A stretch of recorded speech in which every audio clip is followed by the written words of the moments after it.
Hello everybody and welcome back again to my channel. Ayan, this time I'm so excited to show you my new vlog kasi galing ako ng Melbourne, Australia. Ayan.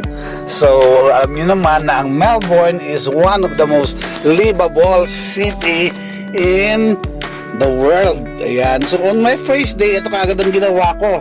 Sumama ako sa walking tour para makita natin ang glimpse ng Melbourne, the city of Melbourne. Ayan. So ayan, nagkita-kita kami sa may bandang malapit sa train station ito, and then ayan, nakalimutan kami ng aming tour guide, napakagwapo at napakabait. Ayan. So ayan, dinala niya kami sa mga magagandang lugar dito sa Melbourne na tin-explain niya yung mga history. So ito yung lugar na ito, nandun kami sa bandang center ng city kung saan may mga painted wall. Sa atin parang graffiti lang to, sa kanila it's a form of art kasi ang gaganda ng mga design at saka yung mga paintings na nilagay nila sa wall. Maraming turista ang pumupunta dyan para makita nila yung mga magaganda na paintings. Actually yun, naiiba lagi yun. Every month, iba-ibang theme. So ayan, patuloy kaming naglalakad within the city area. At ang maganda dito sa walking tour na ito, it's free. Pero syempre, pagkatapos ng tour, ayan, nandun kami sa may river, magbibigay ka ng konting gratitude sa yung tour guide. Ayan, nakikita nyo yun yung kanilang tram system. It's free, mind you, alam nyo, libre yan.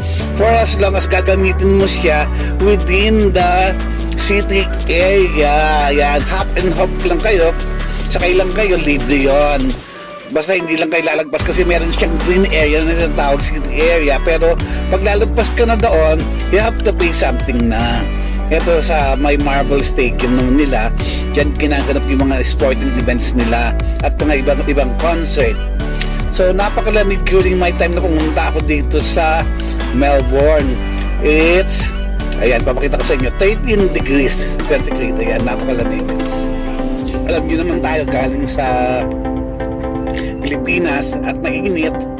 So yung 13 talaga parang malamig na rin sa atin. Ayan. So eto, mag-isa na ako naglalakad dyan, pumunta ako doon sa kanilang magandang church. Ang tawag dito is the St. Patrick's Church Cathedral, St. Patrick's Cathedral.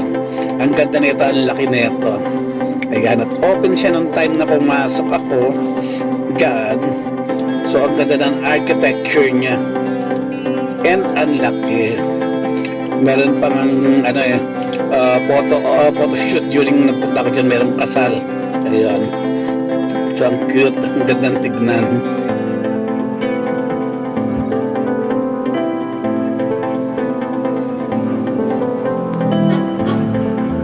Ayan.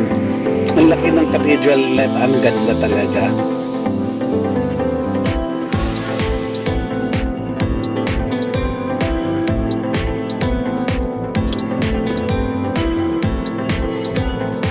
So this time naman nandito naman ako sa square nila. Ito ay malapit sa Flinders. Yan. Yung kanilang plaza dyan sa harapan yan. Flinders Station. Ayan. Yan yung maraming pumupuntang mga estudyante at nag-ikot dyan kasi nandiyan yung mga gallery. So this time, ayan, pumunta naman ako sa kanilang market. Ito yung Victoria Market, Queen Victoria Market. So ang ganda dyan at ang linis-linis at super fresh yung mga tinitinda nila. Marami dyan yung mga cold cuts, meats, and poultries. Yan. And kumain nga ako dyan ng napakasarap na pangalan nito, oyster. So ito naman, papakita ko sa inyo yung kanilang tram. Ito yung tram for tourists talaga. Kasi ang maganda dyan sa loob ng tram na yan, nag-explain siya sa bawat station, tsaka yung mga nadadaanan ninyo na mga historical places, yung mga facts na pwede mong malaman, sinasabi nila, ina-explain nila sa audio.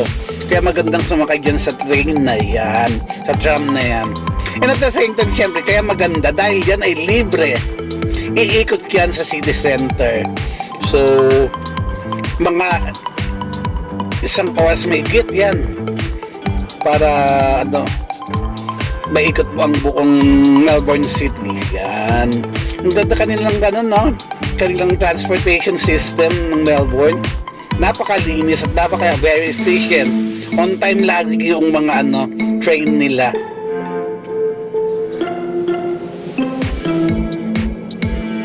Giniginaw nga lang ko yan, kaya patong-patong din ng aking mga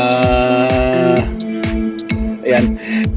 Although very wealthy naman ang city of Melbourne, kahit paano meron din namang mga dito, mga homeless pa rin. So ayan, at dahil kong natirang ko doon sa rep ko, doon sa tinitirahan ko, so ang ginawa ko na lang, para hindi yun masira at masayang yan, binigay ko doon sa isang homeless doon na nakita ko. Ayan. Biruin mo, may stay sa Melbourne, parang 3 lang naman yung nakita kong mga homeless dyan. Yan, malapit sa hotel ko yan eh. Kaya sabi ko, lilipat ako ng hotel, ayoko namang may bit-bit akong mga pagkain at baka masira. So sabi ko, may nakita akong sa baba, homeless yun, binigay ko na lang yung mga food. And very appreciative naman yung mga, yung pinagbigyan ko. So ayan, lakad-lakad lang talaga ako dyan. Super lakad ang lola ninyo. At na-enjoy ko talaga ang city of Melbourne. Napaka-safe talaga dito. Kahit sa gabi, lumakad ka, very safe ka. Hindi ka matatakot. At napakaraming tao, napakaganda ng vibe niyan, daming mga estudyante, mga college student. May daanan nga akong university dito na ang laki. So ayan ang Flinders Station, pinakasikat na station nila dito sa Melbourne. Very historical yung station na yan at ang ganda ng kanilang architectural design pag pumasok ka sa loob ng train station na yan.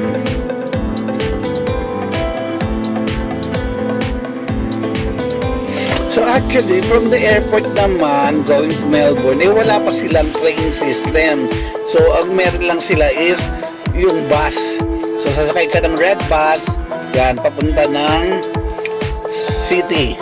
And it will take you around 30 minutes. Ayan ang sinakyan ko, yung Scoot, kaya nag-stop over at may layover ako sa Singapore. So ang ganda naman ng airline. Kaya nung pagdating ko, nagkagad ako sa within the area at tinikman ko yung masasarap na pagkain nila dyan sa Queen Victoria Market.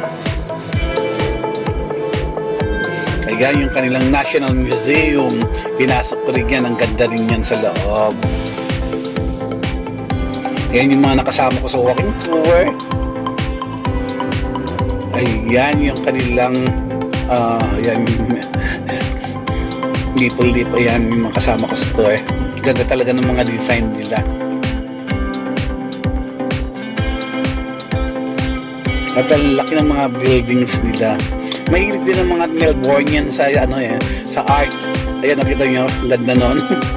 Akala mo baka nakasabit sa puno. Ayan yung mga protestor.